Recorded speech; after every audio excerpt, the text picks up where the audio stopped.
Hello, everyone. Welcome. So happy you're able to join us for today's session. Today will be our Seeds of Success, adding the O, unpacking farmer perspectives and experiences transitioning to organic in the Northwest. Thank you so much for joining us. My name is Mary Hathaway, and I'm the Research and Education Program Manager here at the Organic Farming Research Foundation, and we're so happy you can join us. It's a great presentation today. Lots of things to be done. We'll first start with an introduction to the OFRF and to the Seeds of Success webinar series. We're going to move quickly to introducing you to our farmer panel, which is loaded with great farmers with great insights. And then we'll move straight into our panel Q&A before closing for the day. So thank you all for joining us. It's going to be really great.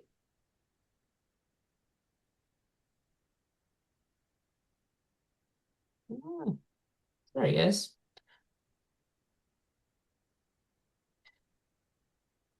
So who's joining us today on our panel? Our panel is packed with Lynn Schaal from Life Springs Farm of Idaho, Aaron Flansburg from Flansburg Farm in Washington, and Tracey Dion from Yellowstone River Farms in Montana.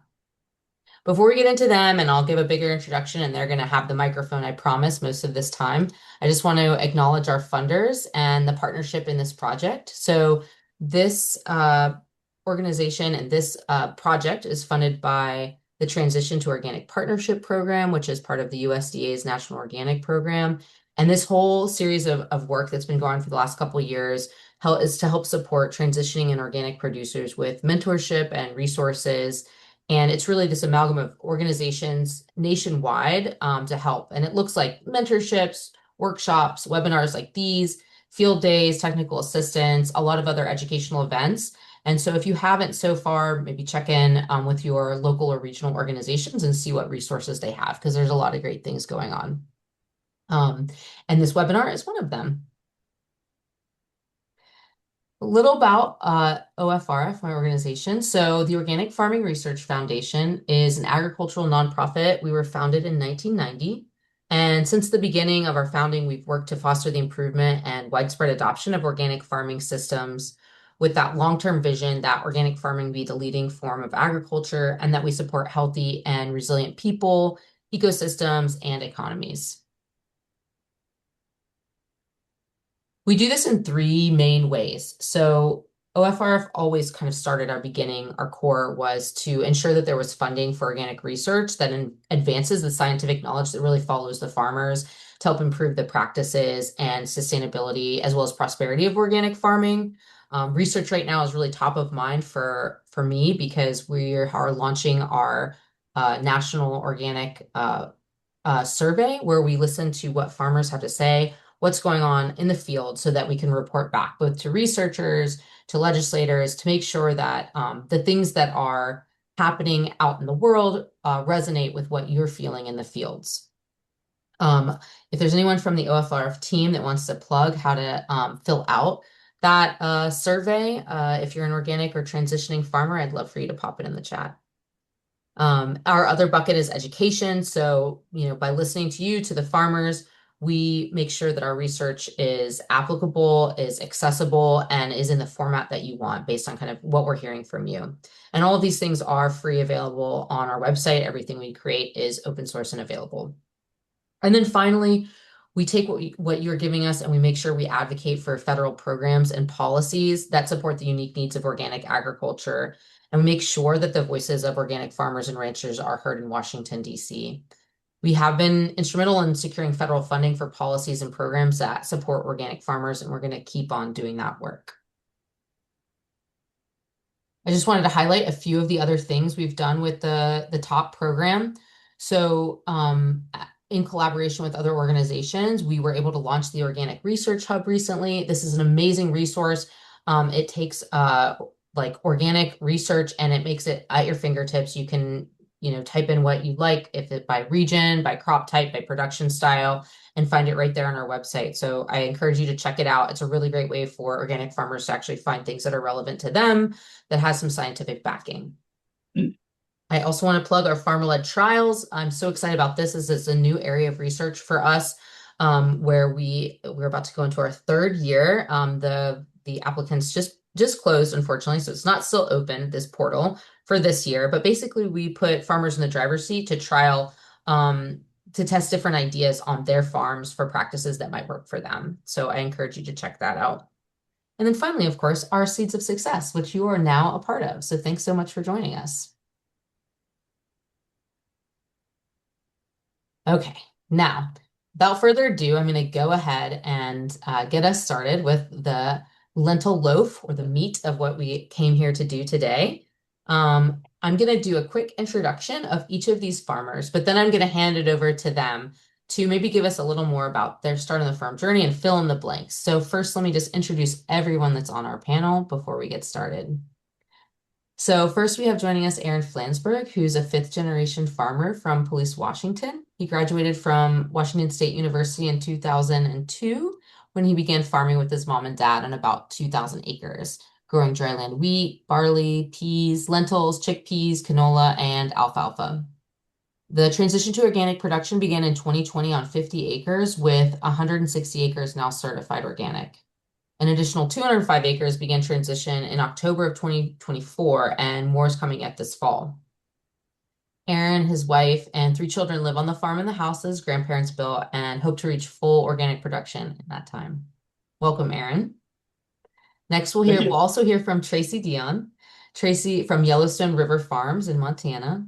Tracey is a third-generation irrigated farmer in eastern Montana who transitioned her family's 500 plus or minus acre farm into organic operation using diversification methods such as livestock, rotational grazing, alfalfa, specialty crops, and cover crops. Yellowstone River Farms currently raises certified organic cattle and crops. In 2024, they began selling lamb to restaurants in Montana under its own label. And they do believe that healthy soil leads to balance and is the key to the future of agriculture. Tracey's currently the chair of the Montana Organic Association and is serving as mentor for transitioning organic farmers through this great Northwest Top program. Welcome, Tracey. Thank you. And finally, and last but not least, we'll hear from Lynn Schaal of Life Springs Farm in Twin Falls, Idaho. Lynn was raised in a farming family in eastern Colorado. His dad's family were farmers and his mom's family were ranchers. His family both dryland farm and some irrigation farming. Lynn has been married for more than 43 years with 4 daughters and 1 son, a granddaughter, and 4 grandsons. He keeps busy. He and his wife, Dorette, have been farming for 70 plus acres organically in Filer, Idaho. They've raised heirloom wheat, purple barley, dry edible beans of different varieties, corn for silage, buckwheat, and alfalfa for an organic dairy and for the beef they raise. They also have marketed organic lamb as well as organic poultry for the restaurant business. They're passionate about farming in such a way where the soil is more than merely a medium to hold up a plant, but that the soil is living and needs to be nurtured and healthy. They've been farming organically for about 15 plus or minus years. Wonderful. We're so excited. I'm going to go ahead and kick it off, and I'm going to give it over to Aaron for a moment. And Aaron, I'd love if you'd fill in any blanks on how, on explaining your farm, as well as maybe just give us a quick insights into your farm journey into organic.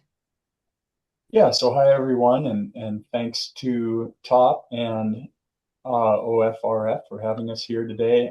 Yeah, Aaron Flansburg, I've been farming for about, I guess this is my 23rd crop year now.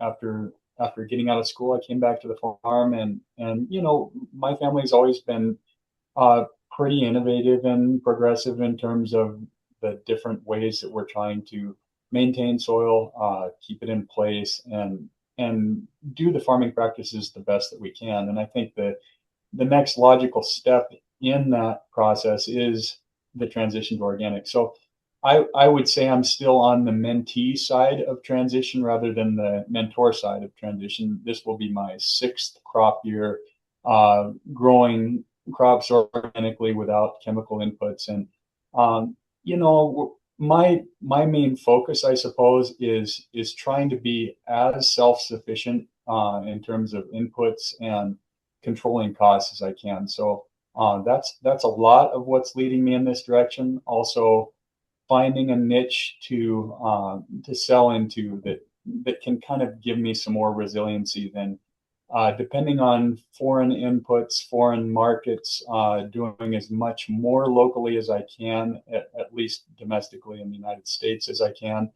as far as where my markets are, and trying to be a little bit more resilient when it comes to things that are out of my control in world trade. And so that's some of the focus of it, and also I just really like doing this. So farming this way has been fun. It's been challenging, and I'm working towards doing more. Wonderful. Thank you so much, Erin. And thank you for the lovely pictures. Appreciate the dog always. That's Ruben. Oh, hey, Ruben. Great. And we'll go ahead and let Tracey Dion give us a little bit more about Yellowstone River Farm. And I'm going to mention she did send a lot of really great pictures, so I might just shuffle through them while she's talking, or if anything comes up when we mention, I might just move them through. So go ahead, Tracey, fill in the blanks for us and maybe give us a little more insight into your farm journey into organics. Great. Thank you for having me. So my name is Tracey Dion, and I was raised on a conventional sugar beet farm. And when my husband and I took over the farm, we didn't really want to be the ones to upset the apple cart. So we just kept doing things the way they'd always been done. Even though as the years went on, that took us about 5 years. As the years went on, we realized that we really were not getting anywhere until the end of one season. It just came to my attention that I just realized we don't have any life. Sugar beet farming is very, very intensive and very hard on the soil. And so, really the moment for me was standing in a field at the end of sugar beet harvest. So that would be about the end of October in Montana, cold. And it was a bleak outlook. And it dawned on me that I didn't have any worms, and I was working with land that was devoid of life. And so that is sort of what started us on our journey. We had one 10-acre field that honestly, I think we'd just been ignoring it. We'd been doing everything, but we hadn't been putting any inputs into it. We had just been harvesting the alfalfa off of it. So that 10-acre field immediately was eligible to be certified organic. And so we started with 10 acres and then slowly just transitioned the rest of our farm. This picture right here, what you're seeing in this top corner, that's milkweed, which is, another piece of the story. When we realized, I don't think people really think about what they're doing. And so it's a longstanding practice here for farmers to spray this milkweed off of their irrigation ditches. And one year, my husband and I were just standing there checking out the ditches, and they're full of milkweed. And we said, what does this plant do even? Why are we spending all these resources trying to get rid of it? What's the deal? Well, it's butterfly food. And so we stopped spraying it. That kind of changed our lives. All the butterflies, began to come back. We just started thinking about what we were doing. So I got a little bit distracted there. I did send you a lot of pictures. So this farm, when I was growing up, was all tube irrigation, so open ditch irrigation. And then probably later on when I was in high school, so that would have been like 93 is when I graduated from high school. The farm was switching over to gated pipe. And in last year, we ended up putting up a sprinkler. So we have three forms of irrigation on the farm. We have sprinkler, we have gated pipe, and we still have tube irrigation where, that just makes the most sense. It's down close to the Yellowstone River. So, doing any infrastructure there is not really feasible, as the river will freeze and it'll actually come up onto our fields. So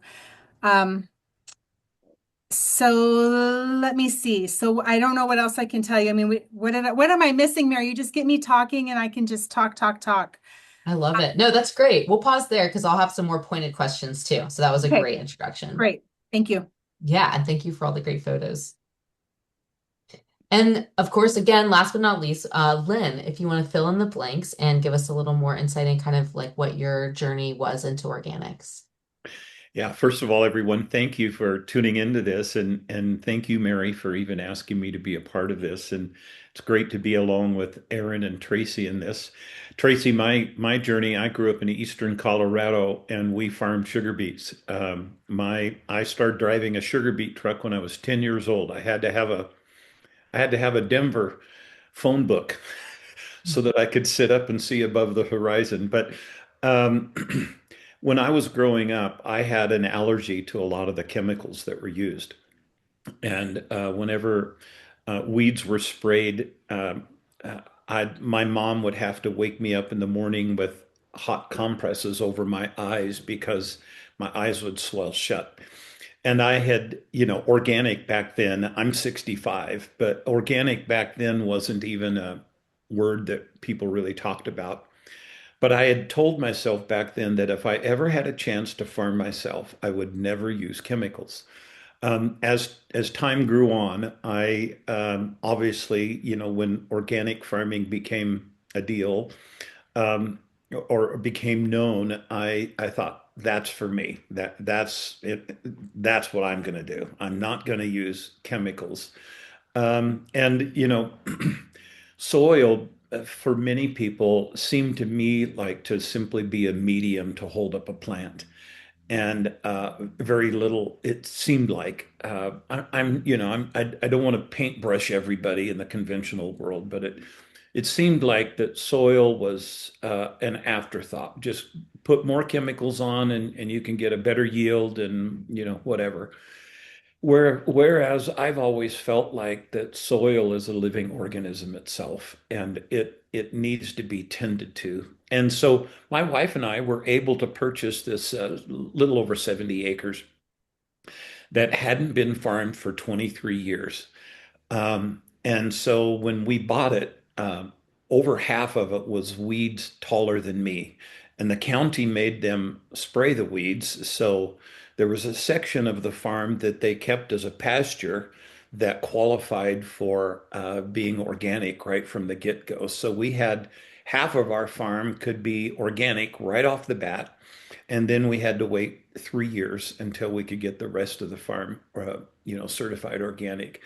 But since then, it's been wonderful. It's been a wonderful journey for us because at this stage of my life, I get to do something that started out in me as a young boy that just said if I ever had a chance to farm, I would never use a chemical. And so it's been wonderful. There's been some great successes, and there's also been some failures. There's been some learning curves. People ask me, they say, "Well, how do you get rid of your weeds?" And I said, "Well, we have an Armstrong weeder." And they always go, "I've never heard of an arm." I said, "Think about it. We have an arm. We weed by Armstrong." So it's been a wonderful journey. 15 years. This is our 15th crop year. Next year we'll start our 16th, and I've become a mentor for the top program here in the Northwest, and it's been a wonderful journey. So Oh, that's great. Thank you so much, Lynn. Thanks, all panelists. I'm going to go ahead and change it so that we are looking at everyone's face, and we're going to go ahead and get into that panel piece for everyone. And so this is your time. Go ahead and put in your chat. We have a bunch of questions from registration, but if you're live on the call, we'd love to answer your questions as well. But I'm going to go ahead and get us started. Lynn, you just mentioned, and this was one of the questions about that 3-year period and some land, right? If it hasn't been farmed, if it hasn't been sprayed, you can verify that. You can go straight into organic production. But I'd love to hear from everyone about kind of what that first 3 years looked like for you all in terms of like trying to figure out like where is this going to go? How am I going to sell this as like, is that market there yet? Things like that, as well as just kind of considerations on what it looked like on your land. So Lynn, I'll start with you and then we'll hop to Aaron and then Tracey. So go ahead, Lynn. yeah, so part of our farm qualified. The previous owner was able to verify that there had been no chemicals or anything like that put on it. So we got that certified right from the get-go. And it was interesting because we're kind of in the middle of dairy country. So barley for dairies was something that was a quick crop, something that kind of a no-brainer, relatively easy to grow. So half the farm, not quite half, but roughly half of the farm was in organic barley. The other half was in um, conventional barley. The crazy thing was when we harvested at the same time, and the conventional barley got 1/3 of what um, the organic barley got. And I just remember my head going, wow. And so it's like, okay, so this is how it's going to be for the next 2 years. But for us, it was never an issue. We were all in terms of we want to get this farm fully organic as quickly as possible. And so, weeds and things like that it was quite manageable for us. And it was a great transition. It was really nice though, honestly, when we finally got the rest of the farm certified organic, because then obviously your income side changed drastically. So Thank you. Yeah, for me, if I was going to talk about my transition, it started probably in 2020 with the first year I grew hemp. And so I grew hemp for seed. And the rub with that is that I could fertilize it normally in a conventional way, but then there was no actual protective chemistries I could use. So it was untreated seed that went in the ground and followed by no certified herbicides could be used. And so I looked at the contract price of conventional hemp seed versus organic hemp seed, and I thought, well, why wouldn't I want to try to grow this organic? And it was kind of an expensive crop to grow in the sense that I bought a combine specifically to cut the hemp with, albeit a 1985 John Deere 7722 that cost me $5,000 with a header. But I also had to put in a drying floor in one of my grain bins. So, I had some wrapped up into that crop. But that was kind of the first step in my transition. And the next year was 2021, which I'm in Eastern Washington. So we would typically have 18 to 22 inches of rainfall in the area where I farm. That was a major drought year. And some of my transitional ground to organic was a winter wheat crop that I literally put nothing into. So I didn't seed it. It was volunteer wheat from the previous year. I didn't fertilize it. I didn't put any herbicides on it. And so my conventional winter wheat crop, in an average year, we'd get 90 to 100 bushels in conventional farming. This year, I got 47 bushels on the stuff that I fertilized. I used treated seed. I used herbicides. I used fungicides. All the conventional things. I got 47 bushels. All the expense that went into that. The volunteer crop that I harvested, I got 33 bushels off of it with no inputs, and in a drought year where we had half the average yields or less. So that was kind of a moment where I thought, I actually kind of really like growing half the crop for twice the price. And so that led me into this thinking that this would work. And so my initial effort was to do organic no-till because we've been no-till farming on a conventional ground. I feel like I know how to do that successfully and get a generally good result. Uh, I've since gone away from that. I really kind of thought tillage was a four-letter word at one point, and I've come around to the point where I no longer feel that way at all.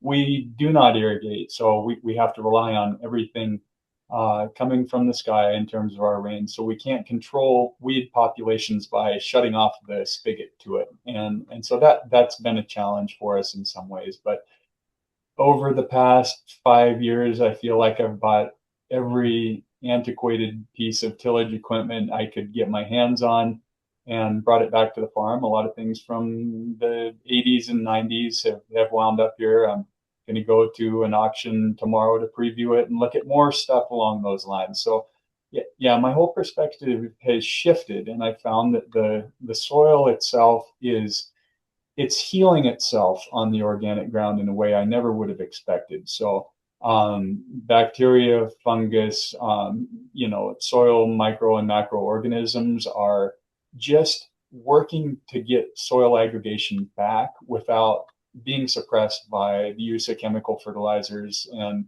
fungicides, herbicides, et cetera, et cetera. So, maybe that kind of answers your question. I can talk more in detail if you'd like later. No, that was great. It brought up a lot more questions too, but that was really great. Thank you, Erin. What about you, Tracy? Um, so the way that our farm is set up is a lot of little pieces of land. So you've got a 10-acre piece, a 60-acre piece, a 40-acre piece, a 32-acre piece. And so you have to kind of figure out how you're going to rotate all the crops around. So, as I said earlier, we started with 10 acres of alfalfa, and then, we were pretty much going all in. But we still did our transition in phases. And I guess the reason is that we used alfalfa to transition our crops, because you can put alfalfa in, and after you've cut it 2 times, you don't have any weed pressure. I mean, the alfalfa takes care of the weeds, and it adds nitrogen into the soil. So we've played around with a lot of things. One being like intercropping. So because we're unirrigated, we can grow corn. And so we would plant the corn, and then we would go over the field again, and we would plant faba beans with the corn, and the faba beans would basically feed the corn. So we tried some of that. And so when we were sugar beet farming, we call it fireweed. I think the rest of the world maybe calls it kochia. I mean, it was just rampant. And as soon as we went organic, all of that went away. Like, we don't have the fireweed doesn't exist in our fields. Those weeds went away. So it also really became a journey for us to realize that when we see weeds in our fields, they're telling us something. They're telling us what the soil is missing, or whatever. So like, we have a lot of lamb's quarter, and I may have to ask my husband, but so it correlates directly to what our soil is missing, and what things we need to do. So then we really focus on how to grow. We're trying to grow our fertilizer, I guess. We're trying to do things with our soil, so that we really don't have any inputs, and we don't get caught up in the whole system of just putting something on the ground to make it grow. We're trying to build our soil biology the long way, I guess, very, very naturally. So, and as far as the markets go, you while you're transitioning, you basically just have a conventional crop. And yes, your yield is going to go down, but eventually then your price does come up. And for us, it took us a while to transition through, because you can only do so much with alfalfa. I mean, you can only have so much alfalfa, right? So, we saw our soil get really, really sick. It gets going to get sick before it gets better, has been my experience. The Oh, go ahead, Lynn. Did you have a comment? Yeah, one of the things that I would just piggyback with Tracy is that, and Aaron as well, input costs though are completely different farming organically. It seems like a lot of people want to concentrate on yield, and one of the first questions I would always get asked, yeah, but how many bushels to the acre are you going to get? And I would tell them, and they go, oh, well, we're getting this. But my question then would come back. I'd say, but what are your input costs? And, we have found that our input costs are drastically different than conventional, which makes the net a completely different story, which has really been wonderful. They don't That's a even really great. Oh, compare. They Right? don't. They don't even, you're just you're in a different camp when you're talking, organic versus conventional farming. It's not the same. Yeah. that's such a good segue, because there's been a couple questions that have come in kind of circling around this kind of inputs and soil fertility and things like that. So I guess I'm interested, these questions were kind of circling around, kind of where do you get your inputs, or what about that on-farm fertility? So I just didn't know if you wanted to address kind of how you think of inputs or kind of what your philosophy or framework is for that. And I'll start I'll with you, Len. Go ahead. Yeah, go ahead. I'll say that one of the things that we try to do, we've always had critters. So we raised uh, lamb for a long time.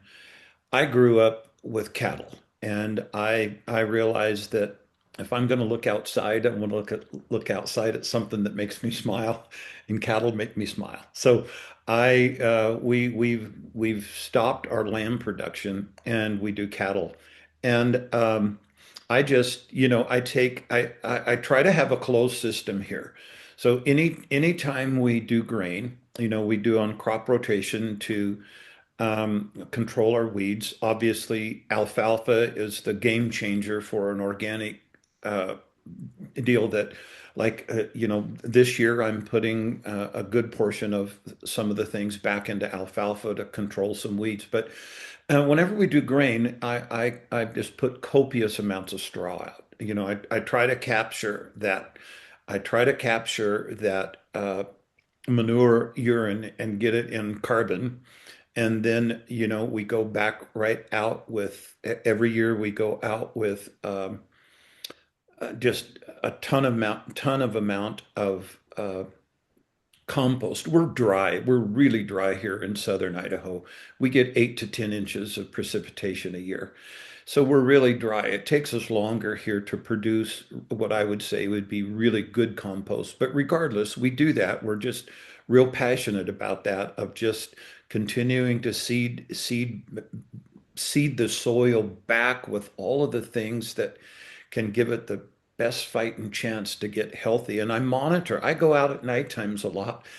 And after we started out with some gravity irrigation, then we did some sprinkler, and now I've got a couple pivots on.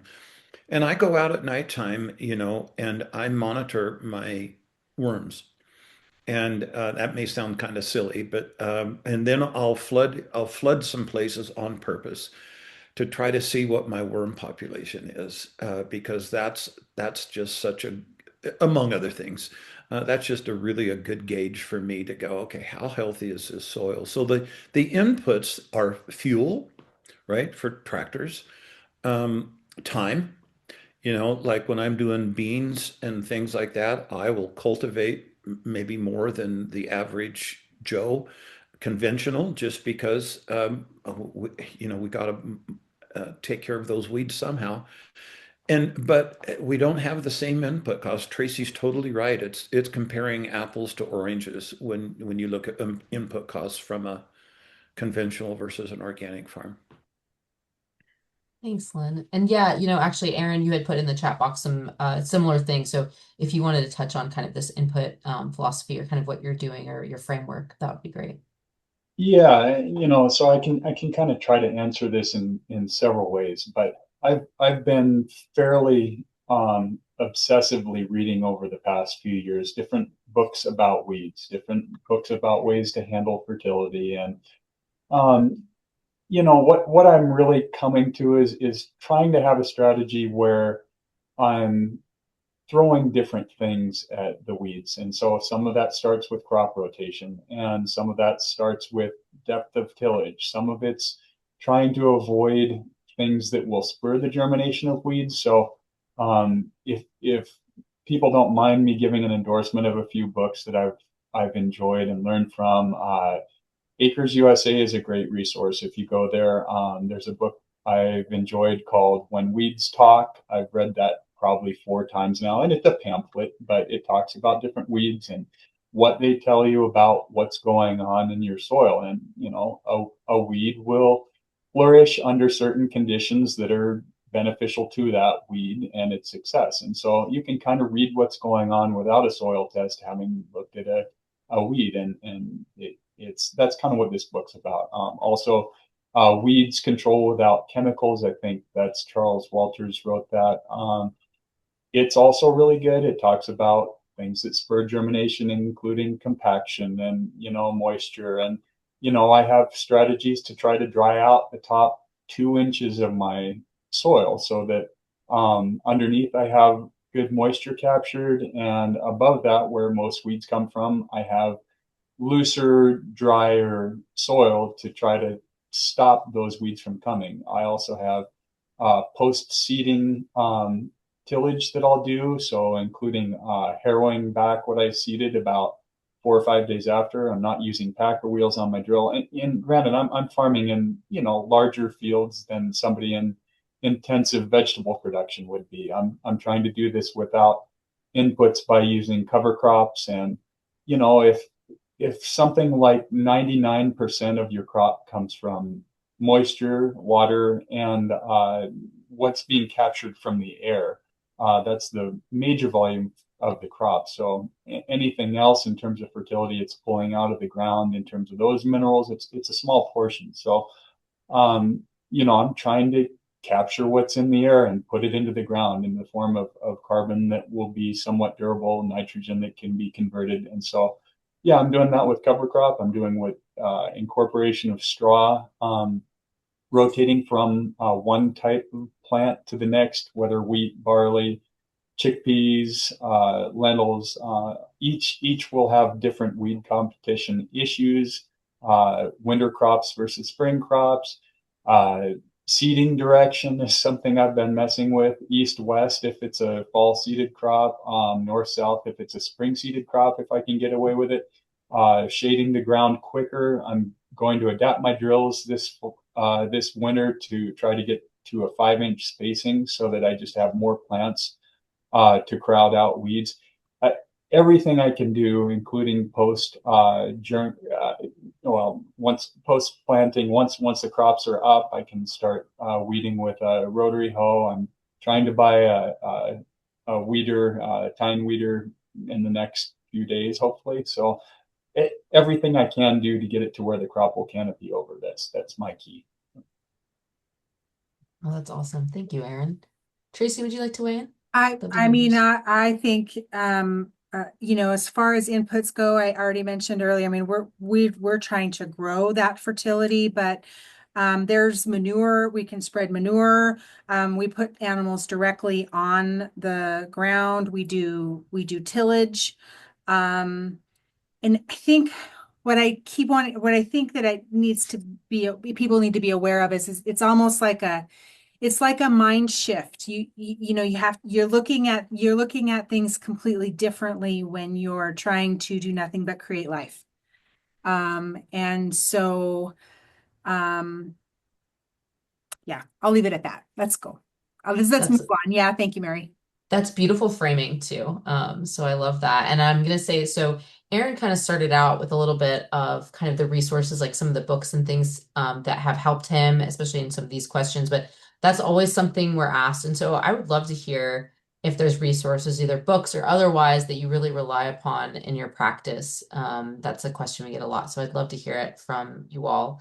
Tracey, if you want to go ahead and start with that one, if you have any thoughts. I'm thinking that my answer to this question is really just talking to as many people as I can, talking to as many farmers as I can, um, and I guess that's where I've learned the most. I mean, if I don't know something, I just rack my brain until I can think of somebody that might have an idea for me of maybe who I can call. So I guess organic community is my best resource, or just trial and error. We're pretty good at that. That's great. And it doesn't always work. Yeah, Yeah. I love that. Awesome. Yeah, Lynn, any resources you'd like to share you really rely Yeah, upon? soon as you said that, Mary, my brain is running through a book that I can see the cover, but I don't have it close by. But it's a book that was done by a scientist that spent a lot of time in South Africa, and he wrote a book on desertification of how they would take plots of land that, ended up just becoming sort of a desert and begin to manage it differently, and it would come back to flourishing. And that was a really good book for me that helped And they're doing studies in America as well. There's many places in some of the even drier parts of America that they're bringing back just simply by paying attention to soil. But my biggest deal is I'm old enough that talking to people that maybe would have been my dad's age, they farmed in ways that they didn't have all the stuff available to them. And Aaron, I laugh at some of you talked about some of your old equipment, in the 80s and 90s. I seed with a 1950 John Deere C um, planter, and I have a lot of the old school stuff that I use, simply because I've talked to a ton of my friends in the area, and I would just ask them, it's like, okay, so how did you do that? How did you handle this weed? Or how did you handle this? And those old timers, they didn't have the latest and greatest, and they didn't have chemicals. They didn't have herbicides and all of that stuff available at their fingertips. Yet they produced, some great crops. And so that's been a kind of like Tracey, mentioning just talking to a lot of people. I do that all the time. Of just maybe a different piece of machinery. Here in southern Idaho, there's some different pieces of machinery that I was never exposed to in eastern Colorado that I've been able to use and go, ooh, that's pretty cool. And so, yeah, the old timers did it. And how can we do it? And I think we can do it. Maybe put a little bit of a nuance to it, and it can become really wonderful. Yeah, and I'm with you. It's funny you should say that because I feel like, and I've heard people talk about this, that the new way of farming, the green revolution, chemical farming, all that stuff should not be called conventional. Conventional would be what you're talking about, what my Yep. grandfather, great grandfather were doing here in the turn of the previous century, 1900. And there's people in summer fallow areas where it's cropland one year, fallow the next to conserve moisture. That if you think about it, they've grown maybe 30 or 40 crops using chemicals. That's it.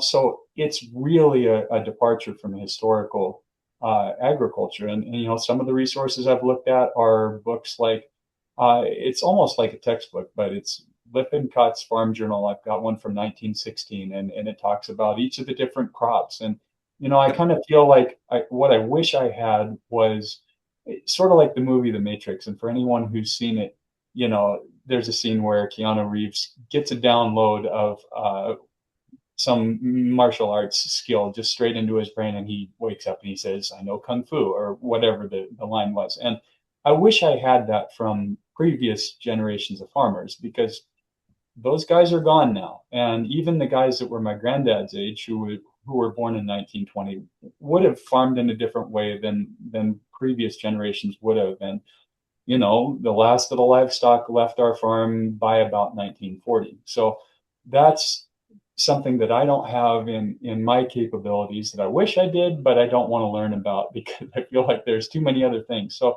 one of my best resources for learning about different options, one great one has been through the transition to organic partnership program, having a mentor. I've gotten seed from him, which I've just traded and have expanded on our farm. So that's been nice.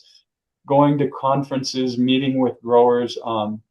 I go to the TILF conference the last couple of years. It's been really useful to me to just meet people who are doing innovative things that I wouldn't have thought of.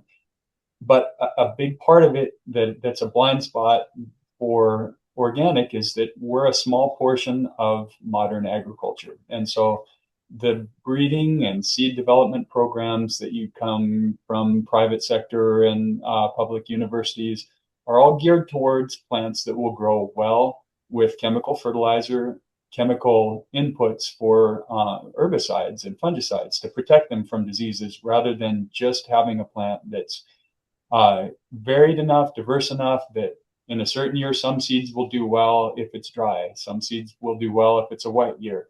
Uh, Plants that rely on vigorous vegetative growth are critical to me to shading out weeds. And you don't find that in modern varieties because they've been bred to be short with high grain production. So organic research folks, we need more of that. We need more tall varieties, and you probably can point me towards them. But just talking to people is one of the fun things about being an organic, because I'm kind of on an island out here. There's two other farmers in my county that are doing stuff that I'm doing. And so it's not like I can just go down the street and ask the neighbor who's in no-till and chemical farmer, how are you doing this organic thing that I need to know about? So yeah, building a community is really important, and that's where a lot of my information comes from. I love that. That's so great. And yeah, I wish I could download some of the previous generations, just right in previous generations knowledge. That would be lovely. We have a Thanks, couple. Oh, go Mary, can ahead. I interrupt you? I would to just add, I think there's a resilience that comes on our land and with doing things organically. I mean, I mentioned earlier that, I mean, your land is going to get sick before it gets better, but when it does get better, it is amazing to see the life that comes back to it, which in turn makes everything more resilient for you. You know, in on a bigger picture level, your land is more resilient, and yes, there's still the market volatility, but you can weather the storms if you have life in your soil. And I think I just wanted to add that off of basically something I heard you saying, Aaron, about, I'm not sure, but there's just a resilience that comes when you have healthy soil. Thank you. Thanks. We did have a specific question for our lamb growers here and talking about organic lamb, organic sheep, excuse me, raising sheep organically. And so I just didn't want to know if you wanted to touch on that about how you meet those organic standards if your lamb are your sheep are under organic certification. So I guess what I would say to this great group of people that's trying to learn more about organics is basically organics is just a system.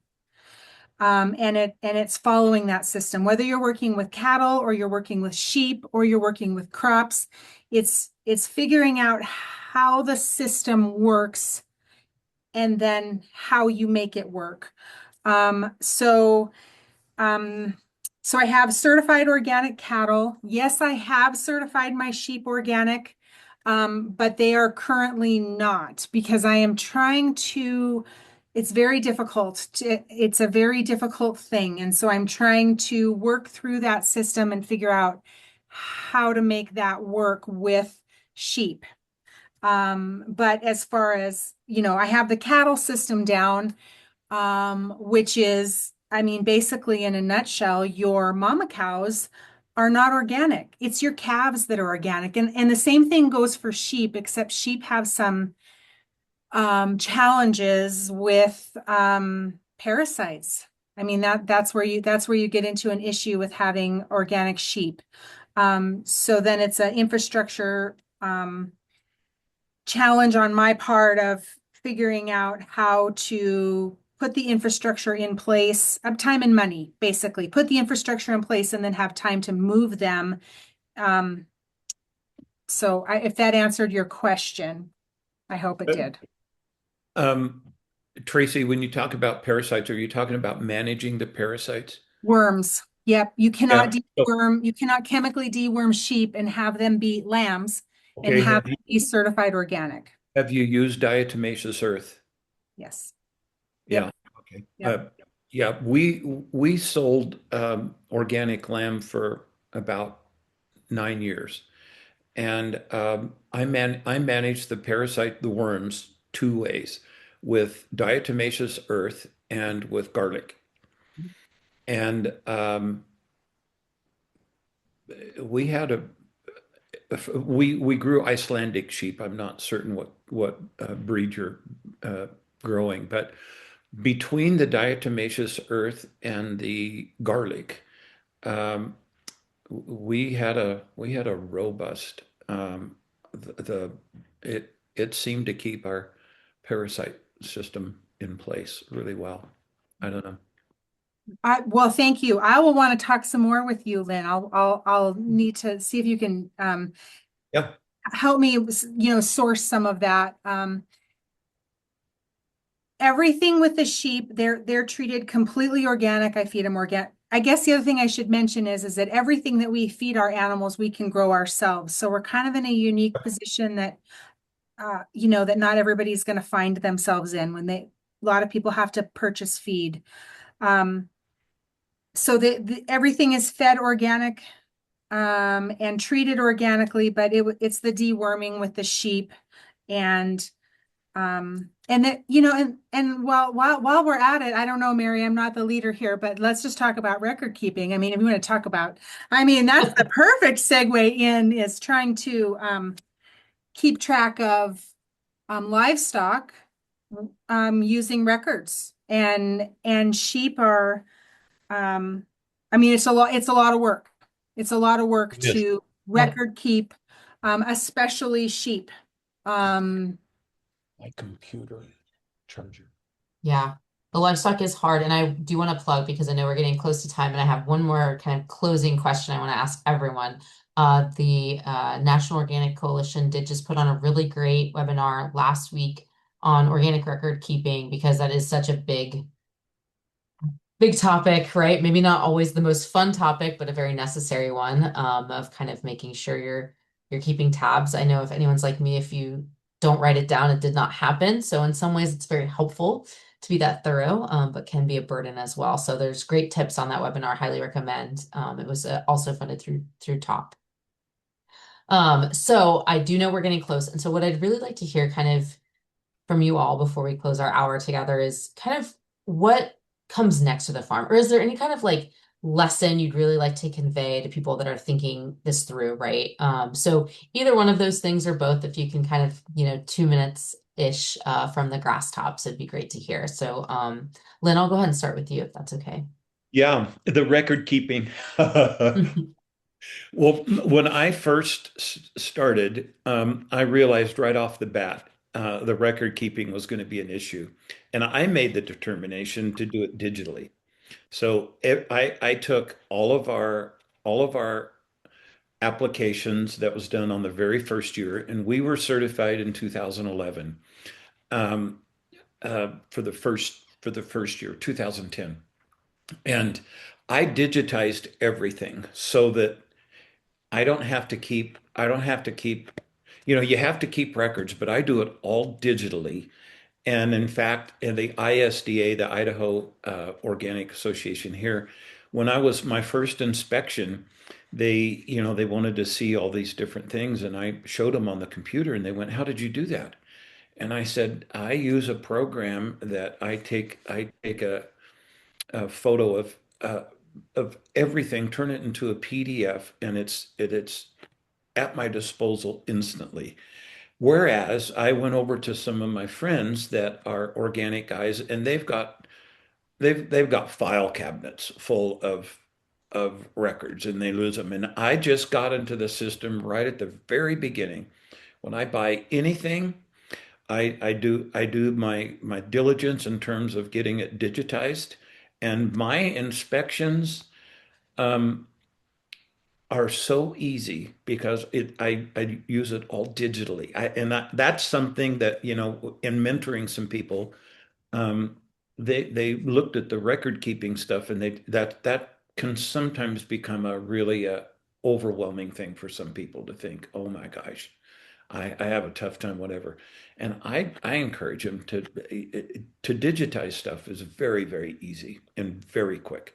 And in fact, my first inspection, uh, ISDA, some of the inspection people, I schooled them on how to do things digitally to where they didn't have to come back with copious amounts of paper and stuff like that. So I do have a question from Lindsay Thompson. Do you know the name of the program that you use, Lynn? yeah, yeah, it's it's an app called Genius Scan, and it is free, and like now when I go and buy something or whatever, I run it through Genius Scan, and I file it in my filing cabinet instantly.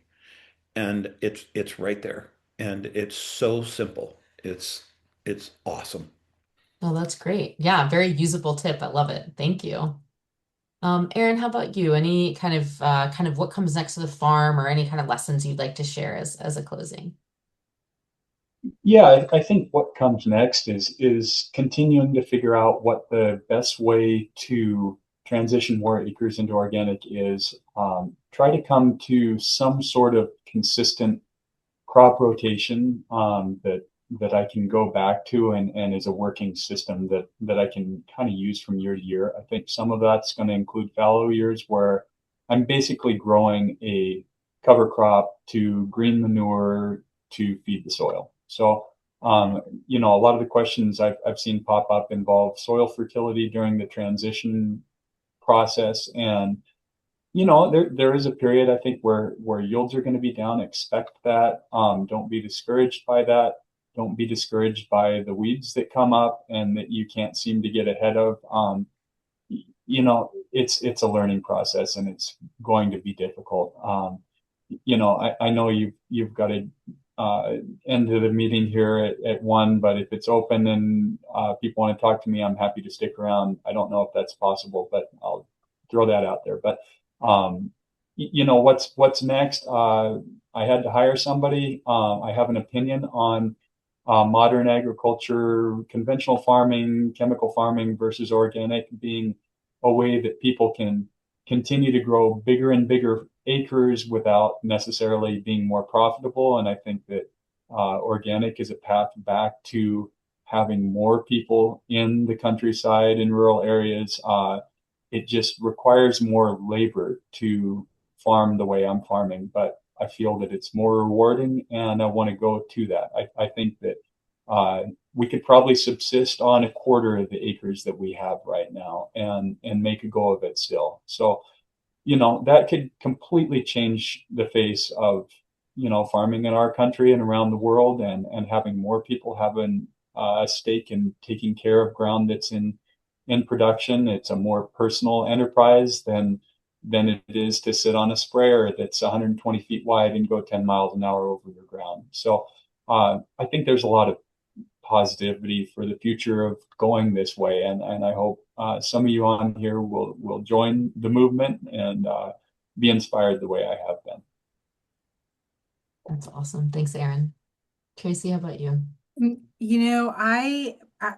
My plan is just to keep growing and keep trying to, create more life. I feel a little bit responsible for this farm, a lot more so with the connection that I have gotten from farming organically. It's a different way of living.